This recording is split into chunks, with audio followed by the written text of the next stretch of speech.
শেষ পর্যন্ত আসলে এশিয়া কাপটা হলো, আমরা থার্ড হলাম 2018 পরে আমাদের সেরা পারফরমেন্স। বাংলাদেশের পারফরমেন্সটা যদি একটু জাজ করতেন শুরুতেই।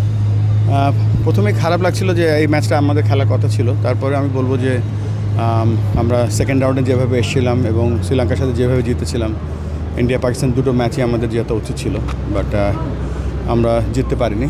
বাট আফসোস নেই, there is always the next match on, but I'm proud of with the performance of our players.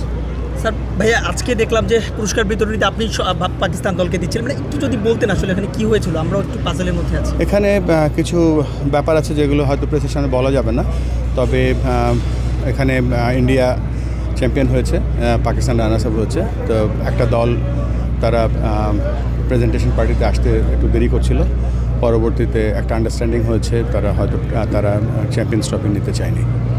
ট্রফিটা কিভাবে নেবে তারা, বা সেটা বোর্ডের সাথে আলোচনা চলছে এসএসসির, এবং সেই মিটিংটা হয়তো আরও কিছুক্ষণ পরেই শুরু হবে, সেখানে আমি উপস্থিত থাকব।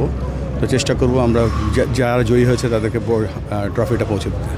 বুলবুল বলছিলেন বাংলাদেশ আজকে এখানে থাকতে পারতো, বাংলাদেশ সেখানে নেই, পাকিস্তানের সাথে আমরা যেভাবে হেরে গেছি, বাংলাদেশের একটা নেক্সট পরিকল্পনা কি, আমরা আরও কীভাবে বড় মঞ্চে কীভাবে ভালো করতে পারে বাংলাদেশ?